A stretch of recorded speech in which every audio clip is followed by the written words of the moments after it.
Ladies and gentlemen, this RedGamer.com video, we have confirmation from Valve that the Steam machines will not exclusively be featuring Nvidia graphics cards. Indeed, we will also be seeing selections of AMD and Intel-based machines as well.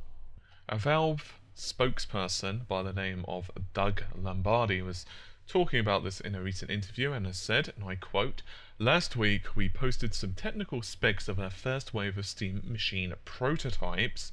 Although the graphics hardware that we've selected for the first wave of prototypes is a variety of Nvidia cards, this is not an indication that Steam machines are Nvidia only. In 2014 there will be Steam machines commercially available with graphics hardware made by AMD, Nvidia and Intel." Valve have been working closely with all three of these companies on optimizing their hardware for the Steam OS, and will continue to do so into the foreseeable future. End quote. I think this is pretty cool, and this, to be honest, my personal opinion, is not really a surprise. Gabe Newell has stated numerous times in various conferences that he does not believe in a closed platform. He does not believe in limiting your choice of hardware. He does not believe in limiting your choice of operating system or software or anything thereof. He believes that you should even be able to open up the controller easily and modify it, and so therefore it doesn't make sense for him to say, well, you know what, we're just going to say Nvidia only. Having said all of this, Nvidia have been collaborating quite heavily and extensively with Valve, particularly creating drivers and debugger support for Linux, which of course has been one of the major failings of the operating system. Indeed, in an interview, Gabe has said that, I'm sorry guys, that was my phone.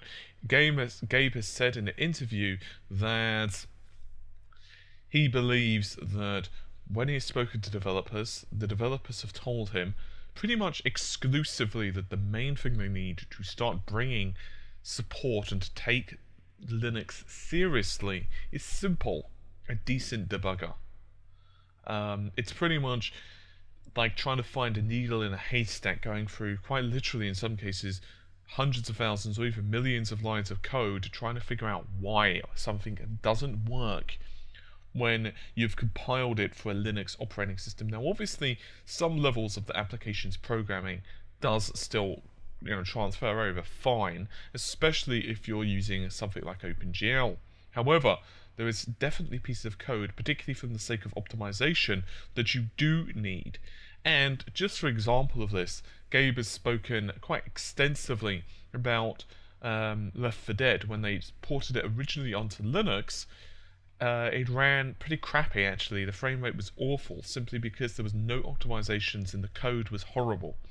But obviously after some extensive modifications and figuring out exactly how to make it work, they actually got it working faster than what they did with the Windows-based machines. And we can go into why probably in a different video, because there are numerous reasons, but primarily it's to do with the optimizations on Windows. It's to do with how heavy the API is, in other words, how much of a heavy layer there is with DX11, for example, and it's got to do with just the stack in general on the operating system. It's got to do with how low-level access actually you can get with Linux fairly easily, and also the fact that of course you can much easier optimize things which are open source. It's just how things work.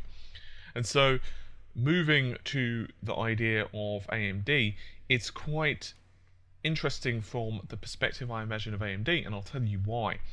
Because AMD are going to be utilizing an API, application programming interface by the name of Mantle. Now, I have done extensive coverage of Mantle before, although there are still parts of Mantle that we're unfamiliar with because AMD haven't released all of the goodies yet. But what we do know about it is it's going to be extremely low level, and well, as low as possible anyway. That means it's going to be really good news for owners of GCN architectures. So that would be, for example, the Radeon 7000 series, and also the next generation Radeon cards, which are going to be like the Radeon R9 290 and 290X, the Radeon R 9280 and below, however, are still utilizing the exact same technology as the previous generation Radeons. So in other words, people are already saying that they're basically just rebranded, which I suppose in some ways there are. There are a couple of small changes here and there, but effectively they're pretty much exactly the same cards. This means that Mantle should work fairly decently actually on Linux, and that also means, as a crossover, certain titles, for example Battlefield, could be much easier to be ported over to, well, Linux. And this is really good news. Remember that operating systems now are becoming much more closed to development, especially Windows, and this has been something that Gabe hasn't liked. And so the opportunity to give you more freedom is quite important. So from the perspective of gamers, I don't particularly think, at least for now, that Intel machines are exactly the way to go. On the other hand, perhaps they will be. For example, let's say you've got a high-end gaming system in your study or bedroom or wherever, and you decide you just want a cheap Steam machine for your living room because it can stream games, remember that. So that's very similar to, say, how the Vita streams games from the PlayStation 4.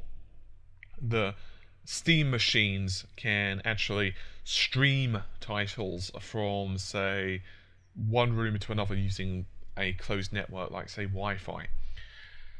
And so a cheap, say, Ivy Bridge processor, or even a reasonably expensive Ivy Bridge processor, or a decent built-in GPU, could be more than enough to handle streaming, and it could also handle the more basic platform and type of games as well. However, I think for most serious gamers at this particular moment, obviously AMD and Nvidia are leading the charge in terms of graphics hardware. Nvidia spend 1 point something billion per year just researching graphics hardware. And that's, of course, one of the reasons why they are one of the major leaders. So obviously then it will come down to what you personally want from both systems. In other words, do you want physics? Obviously AMD has its own things, for example Mantle. And so I guess we're just going to have to see. But I think it's quite nice actually. And obviously because it is a Steam machine, you will be able to just say 6 months down the line, you know what, I don't like this graphics card, I wish I'd have gone with the other one. I'm just going to put the other one on eBay and I'm going to buy the other brand. Or you could just say, you know what, I want a faster graphics card. And I really like that. I'm quite a fan of that open-ended architecture and that open-ended choice. So I'm quite a fan of that. Anyway, hopefully you've enjoyed the video. I'll see you soon. Take care. Bye for now.